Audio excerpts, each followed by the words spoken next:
साल का बच्चा है, 6 साल के बच्चों में देवी देवता प्रवेश करवा देते हैं। आप उनको देवी देवता मानो, क्योंकि हर एक व्यक्ति अलग अलग बोलता है। कोई उनको देवताओं को भूत मानो, कुछ भी मान लेते हैं। और अधिकतर भक्तों ने तो ये काम करता है कि देवी देवता के नाम पे ढोंग कर रखा है। क्या कर रखा है? ढोंग कर रखा है। किस चीज का ढोंग है? अपने घर के देवता दूसरे के घर में पूजवाना। तो एक तो जो भी हमारे पास आया है, जो पहले आ रखा है, क्या हमने आपको कभी बोला है कि आपको हमारे देवता पूजने? नहीं भाई, ये जब बाद में बताएंगे। ये बात किसको नहीं बोला कि आपको हमारे देवता पूजने हैं? नहीं बोला। देवी देवता सभी के होते हैं। हर एक देवता ईश्वर के रूप है, ईश्वर का अंश है। तो सभी लोग उन्हें प्रणाम कर सकते हैं, पूज सकते हैं अपनी मर्जी से, कोई गलत नहीं। लेकिन सर्वप्रथम अपने माता पिता को प्रणाम करो, जो आपके घर के कुल के देवी देवता है। सही है गलत है? सही है। सही है। तो इस चीज को देखते हो हम एक छोटे से जो चर्चा का एक विषय बन गया है, उस विषय पे हम चर्चा कर रहे हैं कि जो आजकल की भक्तावल है उसे क्या हो गया है। लोग ठीक हो रहे हैं, नहीं हो रहे हैं, इससे किसी को कोई मतलब नहीं है। सिर्फ अपना दिखावा करना है। एक सोशल मीडिया ने ऐसा वो दे दिया है लोगों को, ऐसी एक चिंगारी दे दिया है कि सब अपने व्यूज और वो बढ़ाने के लिए। हालांकि आप कह सकते हो कि हम ये अपने व्यूज बढ़ाने के लिए कर रहे हैं, लेकिन हमारा ऐसा कोई विचार नहीं है। हमारा सिर्फ एक विचार है कि अगर हम सोशल मीडिया पे आए हैं तो हम अपनी विचारधारा आप लोगों की विचारधारा को मैच करें। आपसे इस चर्चा इसको चर्चित करें, इस विषय को चर्चित करें, आपसे इस बारे में बात करें कि हमारे आसपास हो क्या रहा है।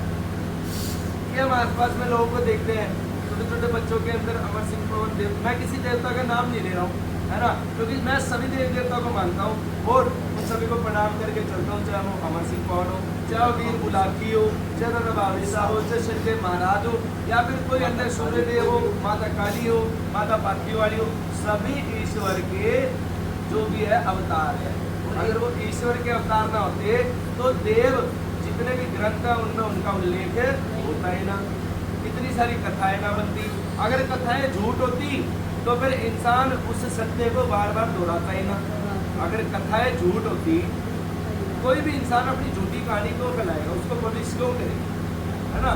सच और झूठ का तो सबूत किसी के पास नहीं, लेकिन हमारे भारतवर्ष में ऐसे ऐसी जगह हैं, ऐसे ऐसे मंदिर हैं जो सत्य का प्रमाण है और पूरे भारत में उनको पूजा जाता है और उनकी शक्तियों की अलग अलग जो भी चमत्कार है, जो भी गाथाएं हैं, वो पूरे पुरातन काल से चली आ रही है। अच्छा एक बात बताओ, आप सभी आप जगह जगह भटकते आए हो या नहीं आए हो? आए हो। आप भक्तों के पास भी गए हो, मंदिर में भी गए हो, आश्रम में भी गए हो। जहाँ भी आप जाते हो आपको अलग राय देते हैं। जैसे एक डॉक्टर के पास गए बुखार के लिए तो एक दवाई देगा, दूसरे के पास जाओगे तो दूसरी दवाई। ऐसे ही बोला जाता है। अलग टेस्ट करा। सच बात है या झूठ बात है? तो जहाँ भी आप जाते हो तो आपको ये बताया जाता है कि मैं माता काली की मैं पूजा करता हूँ तो आप माता काली का दीवा लगाओ। मैं शंकर भगवान की पूजा करता हूँ तो शंकर भगवान का दीवा लगाओ। मैं दादा बावरी साहब की करता हूँ तो दादा बावरी साहब का लगाओ। पूछते हम भी है सारे देवी देवता को, ऐसा नहीं है नहीं पूछते, लेकिन हमारा एक उद्देश्य ये है कि आप सभी अपने देवी देवता पूजो, अपने देवी देवता का नाम करो, अपने जो पूर्वज है उनको आगे बढ़ाओ, अपने माता पिता का नाम बढ़ाओ, अपने गुरुओं का नाम बढ़ाओ। जैसे आप माता पिता को प्रणाम करते हो, दूसरा जो सबसे मेन कार्य होता है एक तरीके से एक मनुष्य के घर का, वो होता है अपने गुरुओं को प्रणाम करना। क्योंकि जितने भी माँ बाप की जो शिक्षा है वो अलग है, लेकिन जो गुरु की शिक्षा है वो एक अपरंपार है जो हर किसी को सौभाग्य से मिलती है एक तरीके से, जो लेना चाहता है। तो हम आपको एक छोटा सा ये एक किस्सा है या एक कुछ भी है बता रहे हैं आपको कि कोई व्यक्ति गया किसी के पास, वो बोला जी मेरा इलाज कर दो। ठीक है जी, इलाज हो जाएगा, आपके भाई इतने पैसे लगेंगे। चलो ठीक है, किसी व्यक्ति की गुंजाइश है, किसी की नहीं है, दे भी सकते हैं, ना भी दे सकते हैं, लेकिन आपकी गुंजाइश है, आपने वो पैसे दिए। लेकिन उस भगत का कार्य ये है कि वो आपके देवी देवताओं को सही तरीके से रखे और आपको समझाए कि सबसे पहला प्रथम कार्य ये है कि अपने घर के देवी देवता को ऐसे करके पूजने हैं, ये आपका भोग जाएगा। एक छोटा सा विचार है, एक छोटा सा विचार करते हैं कि वो गुड़िया बैठी है, गुड़िया हाथ उठा देता है। हाँ, क्या नाम है बेटे आपका? अंजलि। आप कितने समय से घूम रहे हो? बस यही बोलना। 1.5 साल हो गए। 1.5 साल हो गया घूमते हुए। 1.5 साल में आप घर से 2 दिन छोड़ के 1 दिन छोड़ के निकले भी होंगे, आपका किराया भी लगा होगा, है ना, आपने खर्चा भी किया होगा, रहने का, खाने का। आप जहाँ भी घूमे हो, जिससे के पास भी घूमे हो, भगत के पास भी घूमे हो, उसने आपको अपनी विद्या भी बताई होगी, वो भी आपने, लेकिन आप ठीक हो नहीं हो। आप ठीक क्यों नहीं हो? ऐसी आप भी हो, ऐसी आप भी हो, आप सब हो, आप ठीक क्यों नहीं हो रहे हो? क्या कभी किसी ने सोचा है, क्या आपने खुद ने सोचा है कि मैं ठीक क्यों नहीं हो रहा हूँ? क्यों नहीं हो रहा है, इसका जवाब हम आपको देते हैं कि क्यों नहीं हो रहे। क्यों नहीं हो रहे हो? होता क्या है, आप किसी भगत के पास गए तो भगत ने आपका इलाज कर दिया, भगत ने इलाज तो कर दिया, लेकिन आपसे ये भी नहीं पूछी कि तेरे कुल का देवता कौन है, तेरे कुल की देवी कौन है, तेरे घर का पितृ कौन है। ना तो उनका उसने मान रखा, ना सम्मान रखा, उसने अपना देवता लगाया और भूत खींचने का प्रोसेस शुरू कर दिया। क्योंकि उसने अपने इष्ट पे मान है, हर किसी को होता है, हमें भी है, हमें भी अपने देव देवताओं पे, इष्ट पे, सब पे मान है, क्योंकि उनकी कुछ ना कुछ आशीर्वाद, पुण्य शक्तियाँ हमें प्राप्त हुई है, उसी से कार्य हो रहा है, आप उसी से सबका कार्य होता है। तो किसी भगत ने आपके ऊपर कार्य कर दिया, लेकिन वो ये भूल गया कि चूहा भी अपने बिल में शेर होता है। तो अगर वो सामने वाले को चूहा समझ रहा है, उसके देवी देवताओं को, उसको पितृ को कमजोर समझ रहा है, कम समझ रहा है, तो ये उसकी बहुत बड़ी भूल है, मूर्खता है। सबसे बड़ी बात, अपने इष्ट को दूसरों के घर में पुजवाना सबसे बड़ा पाप है, पाप। और हम ये पाप कदापि नहीं करेंगे, वरना किसी को करने देंगे। कि अगर मेरे इष्ट से, मेरे देवता से आपको आराम लगा, या हमारे इष्ट से, हमारे देवता से आपको आराम लगा, तो उसका नाम तो अपने आप ही ऊपर हो जाएगा। क्यों? क्योंकि आप सर्वप्रथम ये सर्वप्रथम पहले उसका धन्यवाद करोगे कि भाई हम आपके चरणों में आए, आपने हमें ठीक करा। हे नाथ महाराज, हे दादा बावरी साहब, हे माता महाकाली, हम आपके शरण में आए तो हमें आपसे रास्ता मिला, आपका हम सत्संग नमन करते हैं, धन्यवाद करते हैं। तो मेरा इष्ट तो अपने आप ही बड़ा होगा। और क्या तेरा और क्या मेरा, जब सबका शरीर एक है तो किसी का कुछ भी नहीं है। क्या हम अपने इष्ट को अपने साथ ले जाते हैं मरने के बाद? क्या हम अपने शरीर को अपने साथ ले जाते हैं मरने के बाद? रह जाता है यही सब कुछ मिट्टी।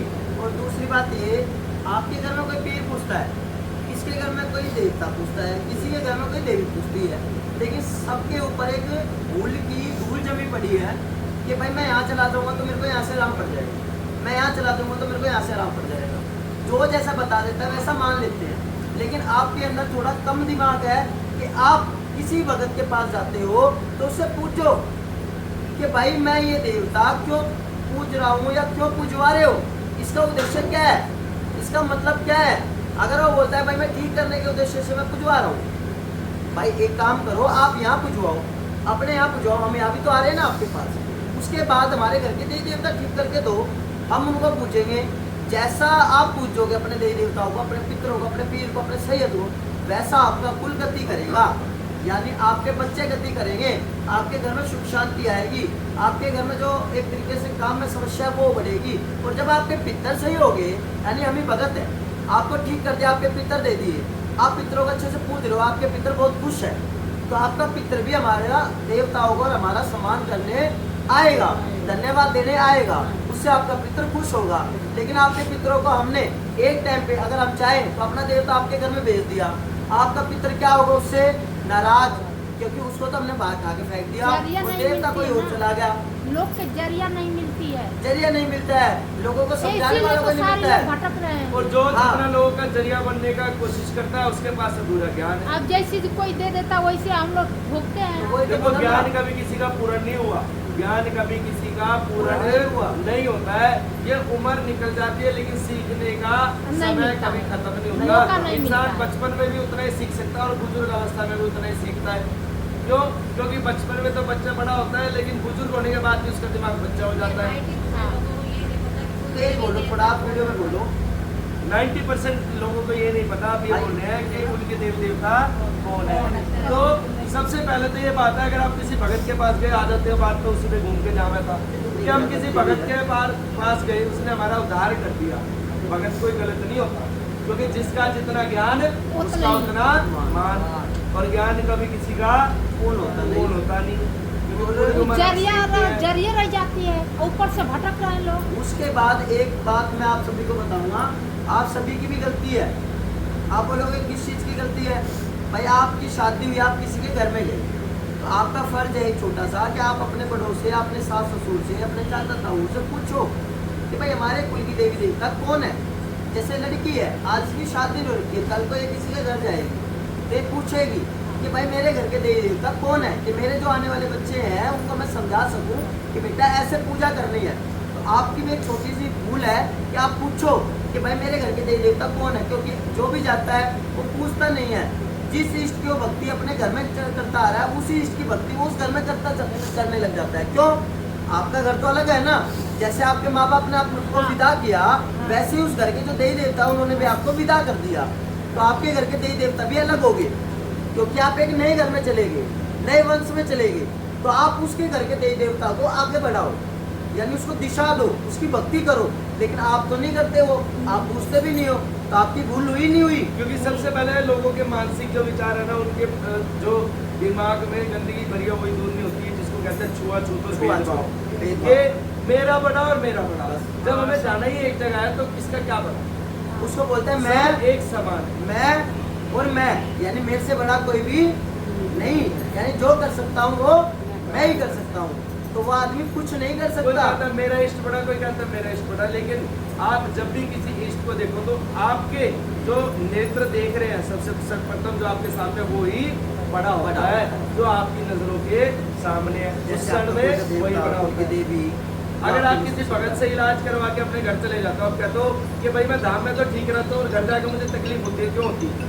क्योंकि जाना तो आपको उसी बिल में है जहाँ पे चूहा बैठा है, हाँ। और चूहा अपने बिल का शेर होता है। ये सब लोग भूल जाते हैं कि कोई भी भगत आपको ठीक तो कर देगा, लेकिन कोई भी भगत आपके घर को ठीक नहीं कर रहा है। ये बात क्यों? आप सही क्योंकि कह घर में कौन विराजमान है? देवी देवता, क्षेत्रीय देवता, कुल के देवता और पितृ देवता। वो कोई नहीं बताता ना, वो कोई बताता नहीं है। तो जब तक आपके अपनों का मान सम्मान नहीं होगा, तब तक आप अपने कुल को धारण नहीं करवा सकते। सिर्फ इतना सा विषय है चर्चा का, और ये बहुत महत्वपूर्ण टॉपिक है। और एक बात और बताता हूँ कि लोग बाग ये बोलते हैं भाई हमारे घर में पितृ कौन। भाई आप ये पूछना चाहोगे पितृ कौन? जो पितृ होते हैं बहुत सारे बोलते हैं भाई मेरी सास भी पितृ है, मेरे जो चाचा का दोस्त है वो गुजरा हो उसको अपने घर में पूछ लेते वो भी मेरा पितृ है, जो मेरा ऊपा गुजरा है वो भी मेरा पितृ है। क्यों बोलते वो मेरे घर में था, वो गुजर गया। मेरी जो दादा दादी है वो भी मेरे घर का पितृ है। ऐसे पितृ नहीं कहलाते कि जो भी गुजर गया आपका पितृ कहलाया। ऐसे तो आपके पीढ़ी में पता नहीं कितने सैकड़ों आदमी गुजरे होंगे। आप बताओ पितरों की जो एक मतलब कि वो बोलते हैं, श्रेणी बोलते हैं, उसको क्या कहा जाता है? पितृ होते कौन है? पहला आप बताओ। आपका देखते हैं जितनी पब्लिक बैठी है उसको कितना ज्ञान है कि है भी या नहीं है ज्ञान। एक भी जना खड़ा होकर बता सकता है कि पितृ जो होते हैं वो घर में कौन होते हैं, अगर किसी को पता हो तो। बताओ कौन होते हैं पितृ? हमारे दादा दादी गुजर गए, जो आपके दादा दादी गुजर गए हैं। वही हमने पितर माना। अच्छा, आपको एक बात बताता हूँ, ऐसे पितृ नहीं होते। पितृ जो होते हैं, एक छोटी सी बात बताता हूँ, जैसे हमें भाई ज्ञान प्राप्त हुआ हम उतना ही बता सकते हैं। लोगों के लिए वो गलत भी हो सकता है, वो ठीक भी हो सकता है, गलत तो नहीं है। जैसे जिसकी सोच वैसा उसका दिमाग का है। क्योंकि सभी लोग अपना ज्ञान बांट रहे हैं, धारण करना अपने अंदर है कि आप उसको धारण कर रहे हो वो नहीं सही कर है रहे। या गलत है वो आपके ऊपर है। उसको आपको जो विचार पितृ करना होते है। हैं भाई, आप ही मान लो आप एक जवान अवस्था में भी बैठे हो, आप बुजुर्ग हो जाओगे, आपने अपनी शादी कर ली, अपना घर बना लिया, अपने बच्चों की शादी कर लिया, अपने पोता पोती की शादी करवा ली, मान लो मेरी बात, तो आपको तो किसी प्रकार का कोई दुख नहीं, कोई मतलब कि एक प्रकार की परेशानी नहीं, गलत तो नहीं कह रहा आपको, चेष्टा नहीं, हाँ, पीड़ा नहीं। पीड़ा नहीं। आपकी मृत्यु होगी तो आप पितर नहीं बनोगे, क्योंकि आपकी तो जो इच्छा है थी वो अधिकतर पूर्ण हो चुकी है। लेकिन वही इच्छा अगर कोई जवान व्यक्ति गुजर जाता है तो उसकी इच्छा पूर्ण नहीं हो पाती। क्यों नहीं पाती? क्योंकि जवान रूप में मर गया वो, ना उसकी शादी हुई, ना उसने अपने बच्चे देखे, ना अपने माँ बापों का ध्यान रख पाया, तो उसकी आत्मा क्या होगी? भटकेगी। जो जवान रूप का है क्यों भटकेगी? अधिकतर वो प्रेती बन जाते हैं और पितृ भी बन जाते हैं। तो पितृ की श्रेणी का पहला प्रथम एक हिस्सा है कि जो जवान गुजरते हैं जिनकी शादी नहीं हो पाती वो पितृ बनते हैं। क्या बनते हैं? पितृ बनते हैं। दूसरी जो श्रेणी होती है कि भाई शादी होगी, शादी होने के बाद आपकी कन्या है, जैसे बोलते पुत्री है, पुत्र नहीं है, पुत्र नहीं है, यानी आपकी वंश वेल आगे नहीं बढ़ पाई, और उस व्यक्ति की जवान रूप में मृत्यु हो गया, एक्सीडेंट से या वैसे बीमार हो गए, अकाल मृत्यु हो गई, तो उस अकाल मृत्यु में भी वो 2-3% चांस होता है कि वो आपके घर का पितृ बने। तो उसे पितृ कहा जाता है। जो सेवादार होता है उसमें भी पितृ बनने की एक उम्र होती है, उम्र होती है। है ना। अगर बाल रूप में कोई बच्चा मर जाए 6 तो महीने का, 6 महीने का, 1 साल का, 2 साल। अब आप खुद ही विचार करो, आप किसी भगत के पास गए हो, उसकी कोई पूजा में चढ़ेगा कि भाई जवान गुजरेगा, तो वो जवान कौन गुजरेगा ये भी पता होना चाहिए ना, कौन सी कौन पीढ़ी सी का है, पीढ़ी का ये भी पता होना चाहिए। कैसा अगर उसका वो रूप है। जवान गुजर गया और वो 6 महीने का बच्चा है जो गुजर गया, तो कई भक्त क्या करते हैं कि भाई उनकी मंडियां बनवा देते हैं कि उसको स्थान दे देते हैं। आप खुद सोचो, आपके घर में 6 महीने का कोई बच्चा है, पैदा होने के बाद वो 6 महीने का हुआ और आप उसको 5 लाख रुपए हाथ में रख के बोल दोगे जब घर का सामान खरीद लाए, ये खरीद लो, नहीं ला सकता ना, उसको ला अपने माँ बाप का नाम नहीं पता, दादा दादी का नाम नहीं पता, वो बोलना सीखा नहीं, क्योंकि पितृ वही बनता है। जैसे 5-6 साल का लड़का, उसको ये पता है मेरी माँ, मेरे पापा, मेरे चाचा ताई ये है, वो गुजर जाता है तो उसको ये पता रहता है मरने के बाद में ये मेरा ये है। लेकिन 6 महीने का जो बच्चा गुजरता है उसको ये नहीं पता कि मेरे माँ बाप है भी या नहीं है, तो एक प्रेत क्यों नहीं पितृ बनेगी। श्रेणी में आकर अपना घर संभाल सकता है। आजकल के जो भक्त है, जो भी युवा है, जो कार्य कर रहे हैं, भक्ति कर रहे हैं, जो संभाल रहे हैं लोगों के घर परिवार भक्ति से, तो अच्छी बात है, आप करो। लेकिन एक जो साइकोलॉजिकली जो सोच है उसको ध्यान में रखते हुए कार्य करो कि भक्ताई जब तक अधूरी है तब तक, जब तक आपका ज्ञान और सही ध्यान नहीं लग रहा है, आपकी भक्ताई अधूरी है। किसी के घर को ठेस भी पहुंच सकती है, किसी को पीड़ा भी पहुंच सकती है, या फिर आपके खुद का भी नुकसान हो सकता है। तो 6 महीने के बच्चे की आपने अगर मंडी बनवा दी तो पहली बात तो वो दुनिया से कुछ सीखा ही नहीं। जब उसने काखा का अपने माता पिता से नहीं सीखा तो वो अपने पूरी पीढ़ी का, आज कल को आपकी पीढ़ी बढ़ेगी भी, है ना, फिर उनके बच्चे और उनके बच्चे, तो जब पीढ़ी बढ़ जाती है तो क्या वो अपनी पीढ़ी को संभाल पाएगा 6 महीने में? नहीं। और दूसरी बात, जो पहले से आपके घर में पूर्वज पूछते आ रहे हैं बड़े बुजुर्ग, वो और रुष्ट हो जाएंगे कि हमारे हाथ से डोर लेके इस बच्चे के हाथ में डोर दे दिया जो अभी तक इस धरती पे पूर्ण रूप से पनपा ही नहीं। तो आपके पितृ श्रेणी क्या हो गई? रुष्ट हो गई, बिगड़ गई। तो यहाँ से आपके उल्टे दिन शुरू हो जाएंगे। तो ऐसी गलतियां आप लोग ना करें, इसलिए हम आपको पूर्ण रूप से ठीक करने के लिए यहाँ पर बैठ गए हैं और चलो आपके साथ है। हर तरीके से जितना ज्ञान खुद को है उतना ज्ञान आपके बीच में रखेंगे। और मुझे नहीं लगता शायद कोई यहाँ से अभी तक भी आने वाला कोई भी एक केस ऐसा बचा होगा जिसने बोला हो कि भाई यहाँ से इलाज करवाने के बाद मुझे दिक्कत बची है। तो पहले तो पूर्ण रूप से लोगों को ठीक करना, दूसरी चीज ठीक करने के बाद उनको उन्हीं के देवताओं का अनुष्ठान बताना, ये होता है पूरा कार्य करना, पूरा ज्ञान लगाना। अगर आपने छोटी सी भी कमी छोड़ दी तो दूसरे का घर खराब हो रहा है और उसका भार आपके ऊपर चढ़ रहा है, जो कि आपके कई करोड़ों सैकड़ों भार से भी ज्यादा होगा, तो आपका नुकसान बढ़ जाएगा। तो इसलिए कहते हैं कि कच्ची भक्तावल ना खुद करो और ना दूसरों को सिखाओ। चलो एक बात मैं आपको और बताता हूँ, छोटी सी है, ज्यादा बड़ी नहीं है, कि आप सभी बोलते हैं भाई स्थान देना एक तरीके से गलत है। हर कोई बोलता है, हम भी बोलते हैं स्थान देना गलत है, पर क्यों गलत है? स्थान देना क्यों गलत है?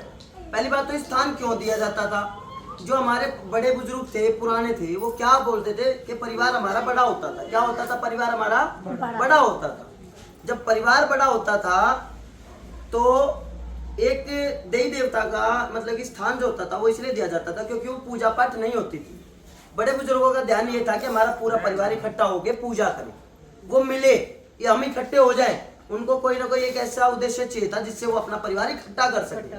पहले के समय में इतना प्यार होता था, हाँ। इंसान जुड़ के रहता था, एक थाली में बैठ के खाना, आपस में प्यार प्रेम से रहना। आज ऐसा समय आ गया है कि एक दूसरे को देख के कोई खुश नहीं है। तो पहले के लोगों की सोच भी यही होती थी कि मेरा परिवार इकट्ठा होना मेरा चाहिए। परिवार इसी तरह से मेरे सामने हष्ट पुष्ट में हंसता खेलता रहे, सभी एकत्रित होके रहे और मेरी आत्मा कभी इस घर से ना जाए। तो मेरी मरने के बाद एक ही इच्छा होगी उस समय के लोगों की कि भाई मेरा जो है तुम यही बना देना ताकि मैं हमेशा तुम्हारे बीच में खुशी खुशी रहूं। तो इसका जो वो होता था, ये मैं तो होता था कि पुराने समय में मंडियां बना देते थे कि परिवार को कि जोड़ना। भाई उसकी एक इच्छा थी हाँ, कि जब वो जीते जी हमारे बीच में रहना चाहते थे तो मरे पीछे भी हमारे बीच में रह ले। उसके बाद उस जो मंडी होती है उसका किसी का जैसे होता है कर्म वो नहीं कर पाते, आपने परिवार जोड़ने के लिए लोहड़ी दीपावली पर परिवार इकट्ठा हो गया, आपने स्थान दे दिया। उसके बाद सारे कोई दिल्ली रह रहा है, कोई पंजाब रह रहा है, कोई अलग अलग बिखर गए। वो स्थान क्या होगा, एक तरीके से अखंडित। लेकिन उस स्थान में जब आप रह रहे थे तब तो जान थी ना। जब तो वो जिसको कहते हैं स्थापित हो गया था आप ना। रोज जा रहे थे। जैसे अब यही है, आपका आश्रम है, अगर हम यहाँ आएंगे और 7 साल बाद आएंगे तो ये क्या हो जाएगा, खंडर हो जाएगा ना। तो वैसे ही वो स्थान है। आप होली दीपावली पे चलो जा रहे हो, अपना सेवा कर रहे हो, रोज नुहा के आ रहे हो, लेकिन आपने एक भोग चढ़ा दिया। आपके पितृ देवता वहाँ विराजमान है। जैसे बोला भैया ने बोला कि 6 महीने का एक बच्चा के पितरों का स्थान बना दिया, लेकिन वो पितर तो नहीं होता। ये क्या है, प्रेत। प्रेत आपने वहाँ प्रेत बिठा दिया। उस प्रेत को आप खाना खिला रहे हो, यानी भोजन दे रहे हो, कोई खीर दे रहा है, कोई चूरमा दे रहा है, लेकिन वो तो प्रेत है। और जब आपने प्रेत का स्थान दे दिया तो एक प्रेत तो 100 प्रेतों को इकट्ठा करेगा, नहीं करेगा, करेगा। लेकिन आप जो भोग चढ़ा रहे हो वो 100 प्रेत खा रहे हैं, खा रहे नहीं खा रहे। जैसे किसी का पेट है, वो 1 रोटी खाने में सक्षम है, अगर मैं उसको 10 रोटी दूंगा तो 9 रोटी बचेगी, नहीं बचेगी, यानी बचेगी। जब मैं 1 रोटी खा लूंगा तो मैं चाहूंगा कि 9 रोटी में बांट दूं, लेकिन मैं तो प्रेत हूँ, क्योंकि 6 महीने का जो बच्चे का स्थान दे दे वो तो प्रेत कहलाएगा ना। और जब वो 9 रोटी बांटेगा वो प्रेतों को ही तो देगा, और जब वो प्रेत खाएंगे तो नुकसान किसका होगा, किसका होगा, तुम्हारा होगा। तो ऐसे स्थान की हम ये बोलते हैं जिन्होंने आपका घर दिया, जिन्होंने आपकी शादी कराई, जिन्होंने आपके बच्चों का दिया, जिन्होंने आपका काम धंधा दिया, तो क्या उसको एक छोटे से स्थान की जरूरत है? स्थान की जरूरत होती है मनुष्य को। किसको? क्योंकि हम मनुष्य हैं, क्योंकि हमें बैठना परमात्मा है। तो कण कण में विराजमान है। परमात्मा के स्थान तो आप स्वयं खुद हो। परमात्मा का स्थान तो ये पूरा ब्रह्मांड है, पूरी धरती है, पूरा जितने भी वनस्पति है वो सब परमात्मा का स्थान ही है। और आप अगर एक परमात्मा के स्थान हो तो बोलते हैं ना, जिसके माता पिता नहीं होते तो उसका परमात्मा होता है, और जिसका परमात्मा का ज्ञान नहीं होता तो उसके माता पिता उसे ज्ञान कराते हैं कि परमात्मा कौन है ना। तो परमात्मा की जगह माता और पिता आते हैं, है ना। तो परमात्मा की जगह कौन है, माता और पिता, तो उनमें भी परमात्मा है। तो स्थान की जरूरत होती है मनुष्यों को। जैसे हम हैं, अगर स्थान की जरूरत है जब तो आप आ रहे हो। देवताओं को तो कोई स्थान की जरूरत नहीं है। वायु देवता वायु में विराजमान है, अग्नि देवता अग्नि में विराजमान है, जल देवता जल में विराजमान है कि नहीं है? तो स्थान की जरूरत किसको, ही मनुष्य को, क्योंकि हमें जरूरत है आप सभी को देखना, आप सभी को बिठाना है। लेकिन आप ही देवी देवता बन जाओगे तो आपको भी स्थान की जरूरत नहीं है, क्योंकि दिया किसने है, देवता ने। जब सब कुछ उसी ने दिया है तो कोई स्थान की जरूरत नहीं है। जैसे मंदिर बनाया जाता है वो एक पूजा पाठ का स्थान होता है, उसको जरूरत है कि हम कहाँ बैठ के पूजा करें, होता है ना। तो वो भी तो एक स्थान हुआ ना। लेकिन आप पूजा कौन कर रहा है, एक मनुष्य है, क्योंकि उसको एक स्थान की जरूरत है, देवताओं को नहीं है। आप एक मंदिर हटा के दूसरी जगह लगा देते हो, क्यों भाई, देवता तो वहां भी है, वहां भी है, क्योंकि आपकी सुविधा एक तरीके से वहां भी थी और वहां भी है। आपको स्थान की जरूरत है, देवताओं को नहीं है। आगे बात समझ में, ये चीजें सभी ध्यान रखें और समझे।